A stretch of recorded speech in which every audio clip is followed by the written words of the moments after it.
Hi guys, welcome back to my YouTube channel Kavyakali. అందరూ ఎలా ఉన్నారు? నేను చాలా బాగున్నాను. ఈరోజు మేము క్యారెట్ హల్వా చేశాను అనమాట. ఫస్ట్ 2 స్పూన్స్ గీ తీసుకున్నాను, హోమ్ మేడ్ గీ అని. అది కొంచెం ఇదయ్యాక క్యారెట్ తురుముకున్నది మనము దానిలో ఫ్రై చేసుకోవాలి. ఈసారి నేను కొంచెం ఎక్కువ తీసుకున్నాను అనమాట. బాగా ఫ్రై చేసుకున్నాక కలుపుకోవాలి. ఫస్ట్ బాగా ఫ్రై అవ్వాలి, దగ్గర పడాలి, మొత్తం వాటర్ అలా ఇంకిపోవాలి. ముందు దాన్ని కలుపుకుందాము.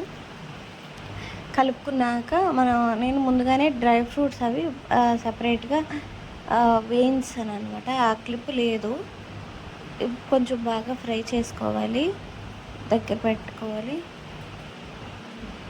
తర్వాత మనం షుగర్ వేసుకున్నాను. నేను 1 కప్ షుగర్ వేసుకున్నాను. మీకు తీపిని బట్టి మీరు వేసుకోండి. అది బాగా దగ్గర పడాలన్నమాట. షుగర్ అంతా కరిగిపోవాలి. కరిగాక మనం కొంచెం మిల్క్ అవన్నీ వేసుకున్నాం. డ్రై ఫ్రూట్స్ వేసుకున్నాను, బాదం పిస్తా వేసుకున్నాను. మీకు జీడిపప్పు కావాలంటే జీడిపప్పు కూడా వేసుకోండి. ఇప్పుడు కొంచెం మిల్క్ వేసుకున్నాను, 1 కప్ వేసుకున్నాక బాగా కలుపుకోవాలి, దగ్గర పడాలి. తర్వాత యాలకులు వేసుకోండి, ఇలాచీ పౌడరు. బాగా దగ్గర పడితే చిన్న బౌల్లో సర్వ్ చేసుకోవడమని. ప్లీజ్ లైక్ చేయండి, షేర్ చేయండి, సబ్స్క్రైబ్ చేయండి, సపోర్ట్ చేయండి నా ఛానల్ని.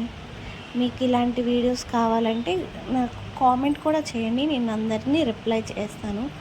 ఇలా నేను బౌల్లో వేస్తుంటే మా బాబు పక్క నుంచి లాగేస్తున్నాడు అనమాట. ఆ క్లిప్ నేను మిస్ చేయకుండా మీకోసం పెట్టాను. మీకు ఏమైనా రెసిపీస్ కావాలంటే నన్ను అడగండి. Thank you all.